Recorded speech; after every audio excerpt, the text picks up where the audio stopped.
Hi, Rachel. Welcome to the Sisterhood.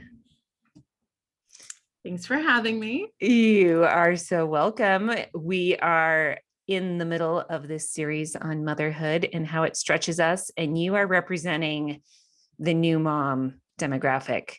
Tell us about your family and when you became a mom. Absolutely.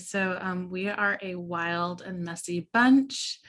It's me, and then my husband, Shin, and he is Korean. And then my two little boys, I have Milo, who is 3, and Arrow, who is 6 months old. And we are covered in diapers and we are covered in laundry piles. And I'm not even kidding you when I say that. And just tripping over toys every day. So lots of goodness over here, though. I became a mom. So Milo was born in 2018. Yes. That's the start, and that's where we're at. And so 6 months, that means you have had a baby during COVID. I did. You have a COVID baby. This is a special generation. I feel like these kids that were born during the pandemic, because what unique circumstances for them to be entering the world and for you to be parenting. Do you think it's unique, or it's all you know? So maybe it doesn't feel that unique. No, I completely agree with you. Like, I kid you not, we have some wild days. Like I've told you, today was one of them. And it's hard juggling all that I juggle: working, writing, being a mom, running online community. But there are some days where I look into my son's eyes and I'm like, you literally saved my life this year. He literally did, in so many different ways. I mean, physically, emotionally, so many treasures that he's brought into this hard time. And so, yeah, very unique generation. My husband and I talk all the time. We wonder what the world is going to look like for them in a couple of years. So they are going to be brave and strong and resilient. And so, yeah, I love 2021 kids. I have one myself. So tell us about the online community that you run. Sure. So I've got this group. It's called Indelible Ink Writers. And I started that actually right around the time I had my son, my first son, in 2018. So right after I had him, I kind of had this corporate writing career opportunity come my way. I pursued it and it ended up not working out. And I told myself, before I knew whether or not it was going to work out, I said, if this doesn't work, I have an idea to create an online group for writers, just people who think they're writers, who want to be writers, who feel like writers. So if this doesn't work out, this corporate writing gig, big timer, good salary kind of opportunity, I was like, I'm going to do this thing for fun and see where it goes. And lo and behold, it's been a pretty formative experience for a lot of our members. We have prompt journeys that we often invite people to just write with us or create with us. And really a lot of it is just, we enjoy prompting people to write from the soul and for the soul. So really just working through those deeper dreams and joys and even pains that we often don't write about or we, avoid. So yeah, just a nice little loyal community, diverse creatives, both culturally, regionally, but also in what they want to write: poems, Instagram posts, journals, letters, just a good mix of people. So yeah. Well, you represent that beautifully when you say writing for the soul, from the soul. That's how I read your writing. I mean, even your Instagram posts, even your Instagram posts feel that way to me. They're soul centered. So I appreciate that about you. Thank you. Well, Rachel, what has surprised you about motherhood? As we're in this series, we're talking about how mothering stretches us. I mean, what have been some of those moments where you've gone, wow, I didn't really expect this? Oh my gosh, yeah. So every time I kept thinking about this question, I was like, how do I answer this? Because there's a good way that motherhood has stretched me, and there's a really hard way. And so I was like, yeah, I'm gonna go for it. We're gonna talk about both. I'll say a good way that motherhood has stretched me is I really didn't know how imaginative I was. Um, and it's been fun just being with, really mostly my 3-year-old, but telling stories and making up stories with him and playing pretend and pretending to be like a big giant bear that's chasing him and like really getting into character. And then there's times where I have this one moment popping in my head where I was reading Peter Rabbit, and I was, kind of reciting it as I was telling my son how he could act it out. And so he's running around the house saying, "Stop thief," like, stop thief, like Mr. McGregor. And we're just having this crazy kind of, I don't know, play moment. So I didn't know that those depths, or maybe those widths were within me, that I would stretch myself to be silly and wild and crazy and uncomposed.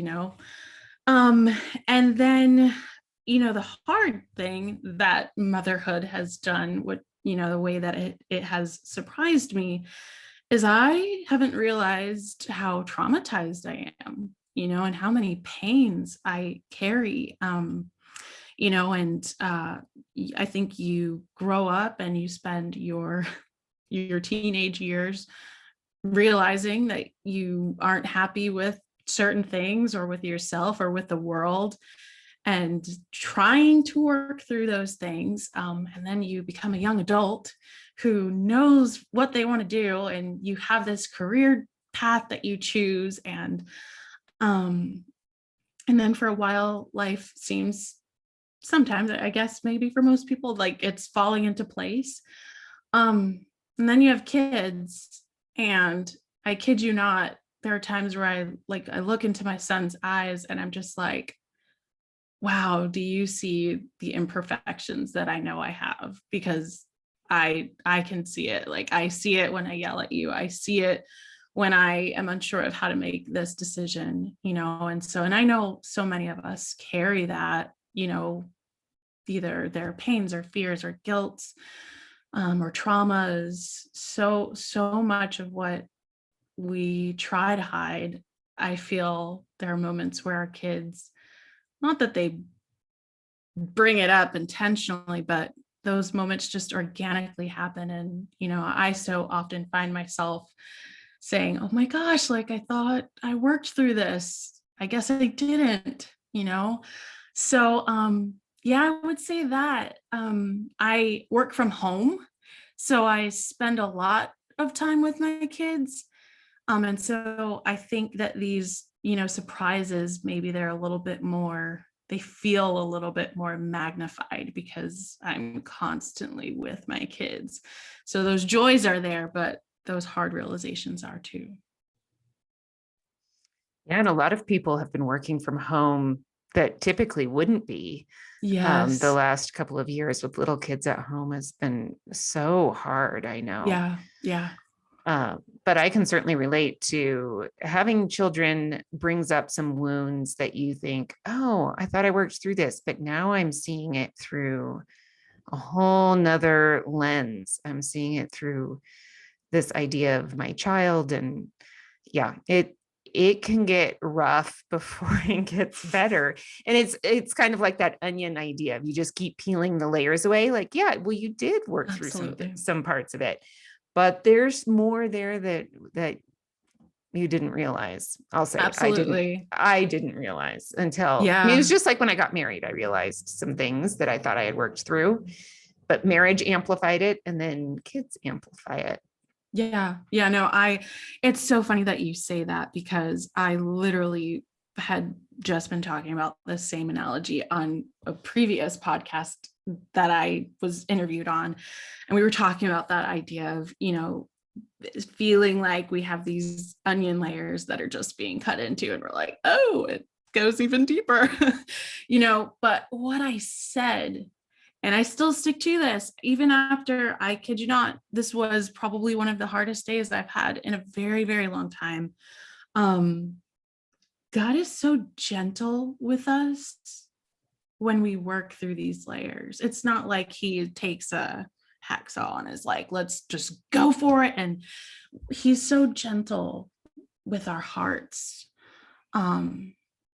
and with our minds. And so even when it is the worst day or the hardest season or the deepest wound, he's still so good, and he's such a gentleman, about it. And there's so much grace, there's so much space for healing, to process, to work on things, to learn new tools, ways of coming up and out of these things that have pained us.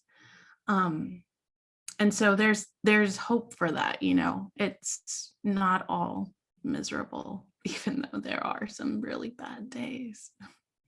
Well, and I really appreciate that, because I think it's even a concept that I've been learning about lately, and that is that we have two brains. We have the fight brain, kind of the fighter in us, and then we have the brain that embraces surrender and peace and kind of that open hands, right? And just kind of that, okay, I can accept this as it is. And I think it's interesting that you say that, because when we're trying to fix things and figure things out too hard, we go into the fight brain, and how, some things can't be figured out. Like something is like, some things, they just are what they are.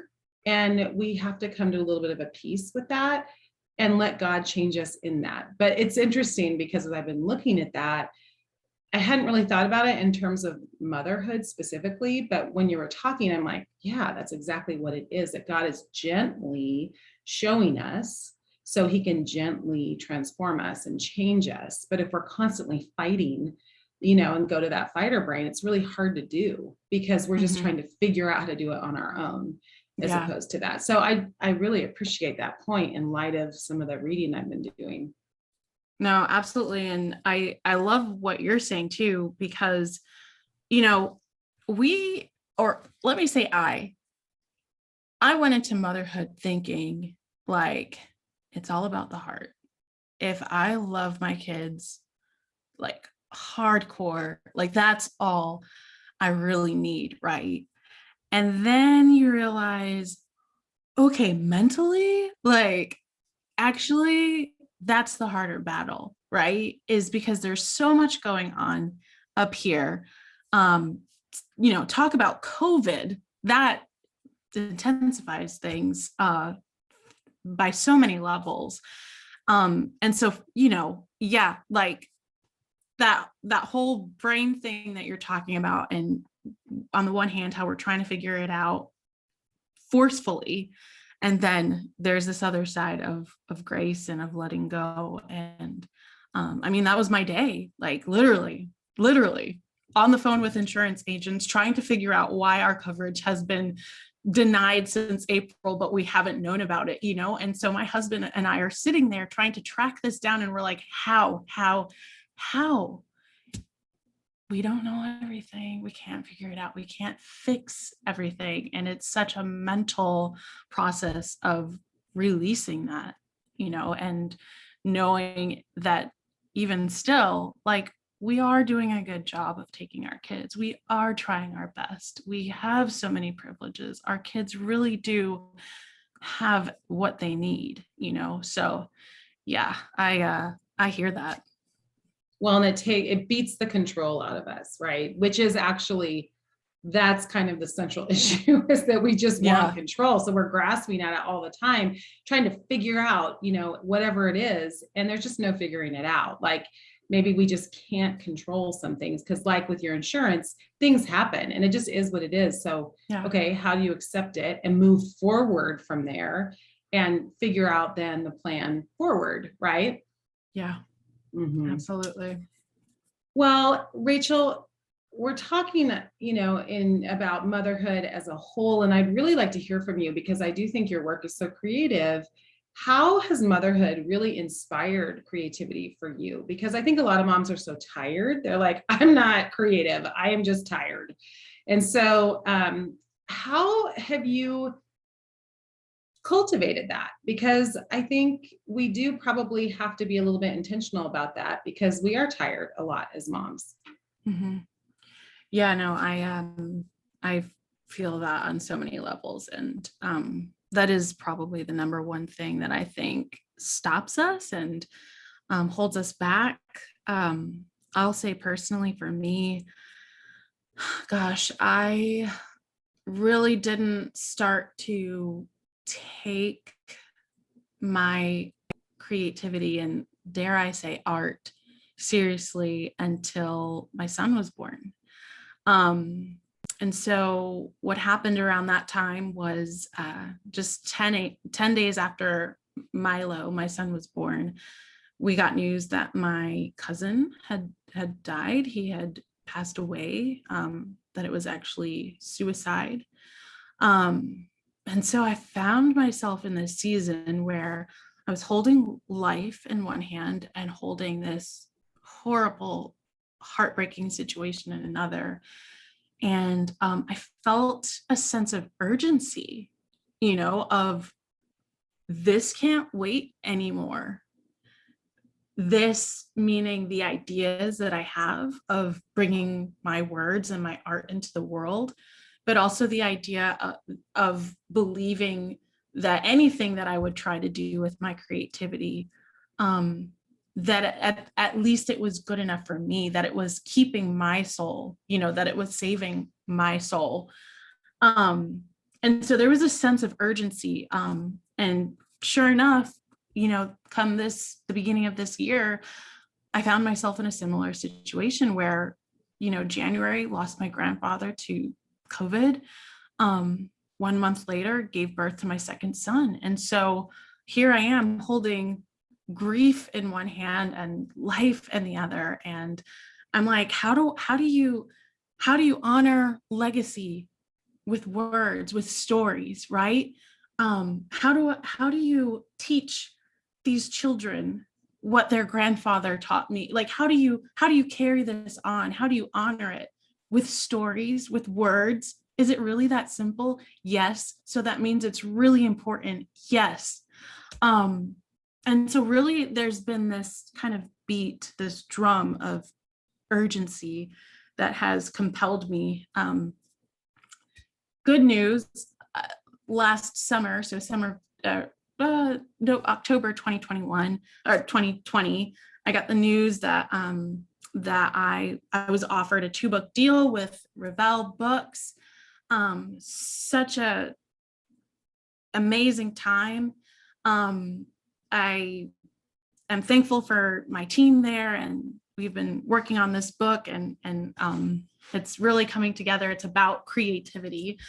But before I had that assurance that I was going to be writing a book, I found myself waking up early mornings, heading out into my car office, I like to call it, and taking a drive, getting a coffee, and writing in the hours that I could, with no promise or guarantee of getting published. And there were moments where, I'd look at my husband as I was leaving, and I'd think to myself, you really don't have to do this. Like, no one's telling you that you have to leave at 5 a.m. to go write some book that you don't even have a deal on, you don't even have an agent. But there was this sense of urgency. And I think for each of us, it'll be something different that compels us. But once it grips your heart, you'll do anything. You'll sacrifice anything. You will sacrifice your sleep. You will make the time, not find it. You will make the time, tired and all, and I think too, another thing that helps, and I'm a very visionary kind of person. I tend to live in the future. I usually am not very present. I'm often in dreamland. It's a good thing, and sometimes it's a distracting thing. But when it's a good thing, I think about future impact, and so really that's what compels me is we might not see the fruit now. There were so many days I woke up and I was like, I'm working on a book nobody knows about. But what if someday, So yeah, I think that's probably been a huge way that it's impacted me. And I'll even just say, professionally, I've found that I have to be so strategic and I have to be so smart about what I like. If I'm going to do this, I can't just sit around and say like, yeah, I think I feel so inspired today. I think today's the day I'm going to write. I had to be strategic. I had to block this into my calendar. I had to turn my phone off. My phone is always on silent, by the way, even to this day. And my husband knows if there's an emergency, I'll find out at some point. But I had to really set some parameters around my life to allow for the space to make this a priority. It's not easy. It's not. Summoning words and summoning art is not easy. But when you make that decision and you get committed, you make a commitment to it, it's possible, Yeah, I think when your kids are little and you're trying to do something creative and you have that time blocked out, so you have the childcare, you've gone somewhere that's kind of quiet, and I can certainly relate to writing in the car.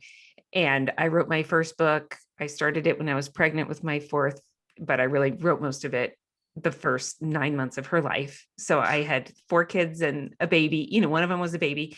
And so there were times when it was writing time and you don't have the luxury of just letting the spirit kind of move you. And so what you have to do, and I think motherhood pushes us towards this, is you have to be really in touch with where you want to go so that when it's go time, you can go. Yeah. And so whether that's writing or doing something else creative, when we did a whole series just a few weeks ago, we ended it on the arts. So being creative can be all kinds of things, but when you have that time set apart, that you have to be ready. And so I think it's all those other times when we're with our kids, when we know I can't give that work my focus right now, we're maybe ruminating about it, thinking about it, percolating a little bit so that when it is go time, we can pour it out. And I see moms do that in so many different ways, whether it's really things that we call traditional creative work and just kind of regular work too. I mean, I don't want to put things into categories like that. We're all creative and we all do regular things. Mm-hmm. But motherhood helps us be on when we need to be on. Mm-hmm. Mm-hmm. Yeah, no, I am so tracking with you, and I 100% say contemplation counts. I am not one of those people that will say, yeah, you need to have a writing rhythm where you are writing every day, even if it's just 5 minutes a day, you need to be writing every day. That theory has unraveled so quickly for me after having kids. I used to write every day. I used to have I'm a morning writer. Oh, I love writing in the morning. I can't do that anymore. I've had to shift and adjust, and I work late at night now. And sometimes I have to work in the middle of the day if my husband is off and I go take off and I'm like, I don't have a sunset inspiring me, but I still have to write, but I tell this to my team actually a lot, my Indelible Ink Writers team. We have some moms and they're always asking me, oh my gosh, like, how do I juggle this? And what do you think about this? And I haven't written in XYZ. And I tell them all the time, your contemplation counts. The fact that you are thinking about something, stick with it. Take notes as you are cooking and something comes to you, pull up that Google Doc, pull up your journal and write it down and come back to it. And I promise you, your brain will remember and you will take that signal and it will lead you on, just like you're driving in a car. on a road, and that red stoplight is now green and it's time to go. You have it there, you're ready to go. But I'm a huge proponent of ruminating. In fact, I wish I could tell you the name of the podcast. I don't remember it off the top of my head, but there is a podcast where and it's a writing one. It's not particularly a Christian one, but there's a whole episode on dream zoning as a way of creativity. It's an important part of the process. In fact, I would say if you don't have that process, you're not going to get much done. And I'll go as far as to say and be honest about my book writing process, that 75% of what I have been working on for this book has been ruminating, has been reading, listening to podcasts, gathering information, sifting through it, processing it, and then deciding, where should I go from here? And a lot of that had to do with the fact that I had a newborn at that time. And that's what I had available to me, the mental capacity and the time. And so I trusted and I believed in my heart and went ahead knowing that this is enough, that this contemplation counts. This will be a firm foundation for the words that I'm going to write. And I just went. So yeah, I'm with you on that. Well, and you said trusting, and it's trusting God knows too. Like Yes. I just remember a few lots of times I've prayed, okay, God, you know what is required of me. You know what my family needs. You know I'm exhausted, and so I'm going to trust you to help me meet this deadline, or I'm going to trust you to help me form the words that are said in a way that honor you and honor other people and will be meaningful. There is a trust element too, and motherhood helps us grow in that area. I went to a workshop at a writing conference that Krista and I went to years ago, that the workshop was led by Trisha Goyer, who's written, 50 books or something. And she has 10 kids, I think. And it was on mothering and writing.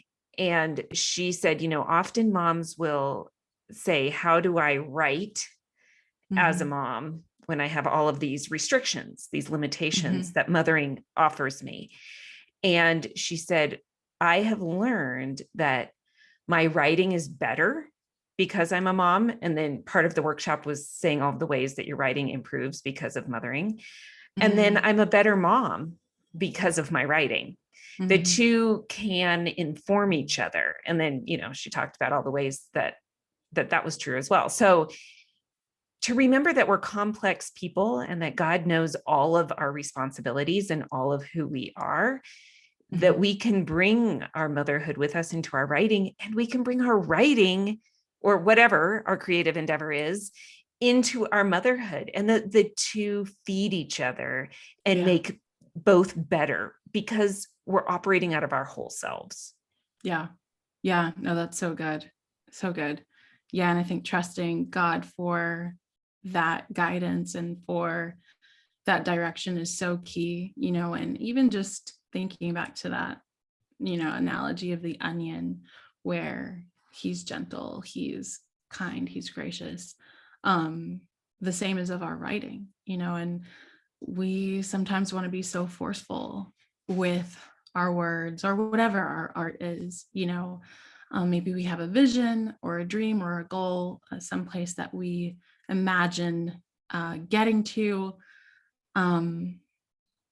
And we forget that the whole thing is a process for ourselves too. And so learning to juggle the kids and the writing, actually writing through the things that we are writing, the topics, the themes, we're really working through ourselves, our own, beliefs, our own fears and traumas and joys and dreams. And God is so good in that it's not just about the product, it's about that process. Even that line is so cliche, but it's so true. And it's that's why God allows us to do or invites us into any process is because it's that process is really important. That's where he's at work within us. So yeah. Well, and that bleeds into other areas, which is why I think it's so interesting that, you know, things that you're learning in one area, they apply to all these others. And so even with the Indelible Ink Writers, how have your core values been shaped, and has motherhood been a part of that shaping? Yeah. I guess I had spent so many years as a teenager that was bringing these heavy, deep, imaginative words and stories and songs and poems that I just felt didn't fit anywhere. Like, how am I supposed to share this with a friend in passing? How am I supposed to share this at an open mic? How am I supposed to get a book deal someday? I just spent so many years as a teenager feeling misplaced and just wanting my words to matter. And so I create this group, and I've got this amazing, incredible team. They all volunteer their time. They're the sweetest, greatest people. Some of them I haven't even met face to face yet, and yet we operate and relate to one another like brothers and sisters. I said, I don't want to just do this and it be about, like, I don't know, improving yourself or improving your craft. I think we have enough of that out there. If someone wants to really, really work on their grammar, they can go find another group. What I care about is how people are feeling. I think I've always cared about that. And so, your words are welcome. There is space for your story. You're never too broken to create beautiful things. You can be blank and be creative too. And it's never too late. Those are the things that I wanted to hear myself. And so, and I don't think I'll be too crazy to say, I think as moms, we want to hear that too, and I've said, Amen. this Amen. Right. Yeah, totally. I've said this in another podcast interview as well, but honestly, I'm a big fan of stripping away labels, and you want to strip away the label of writer and artist and creative and take those away. What's left?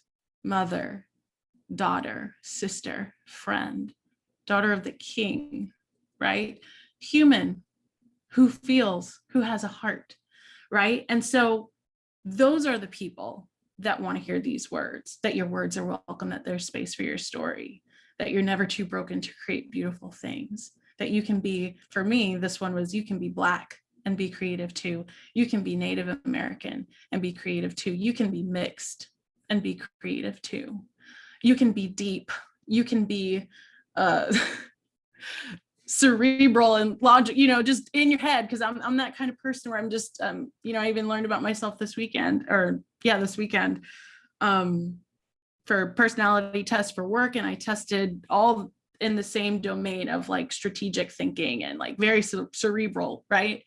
And I was like, wow, that's kind of a relief, because all my life I have felt like just this kind of cerebral kind of person. And to some people that doesn't, I often feel like I get misunderstood, that I'm unloving, or I say things or I make decisions that are very logical and clear.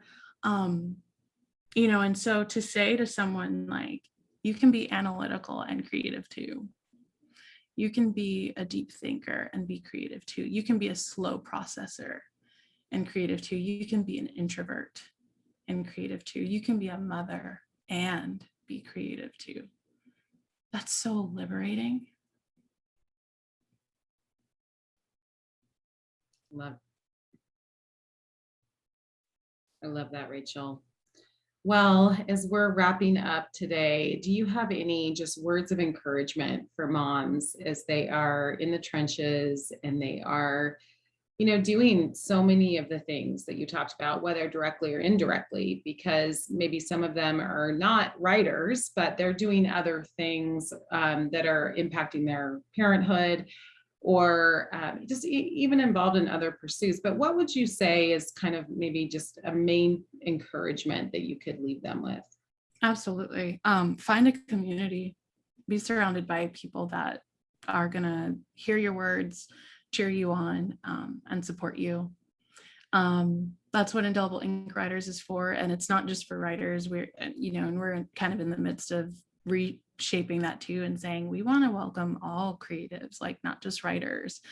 But yeah, find a community, be inspired by people who are also sharing vulnerably, and even if they're not sharing their art or their whatever it is, just sharing about it too is so powerful. It's encouraging, it's inspiring. So it doesn't even have to be you reading your poems out loud or sharing them on Instagram, but if you're in a group where you're able to discuss about that, there's some good growth that can happen from that, So feel free to join Indelible Ink Writers. We're on Instagram, we have a Facebook group, and we'd love to have anybody, even if you're just thinking how to creatively set your table.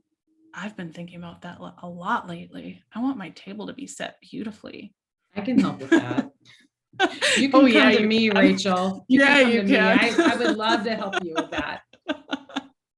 We'll trade crafts. Let's do it for a day, right? Okay. Well, thank you so much. We just really love your voice in the world, and we are so thankful to have you on the Sisterhood today and excited to share you. Thanks for all that you do for people, and also just as a mom and encouraging other moms. Thank you. I'm grateful for you both as well. Bye, Rachel.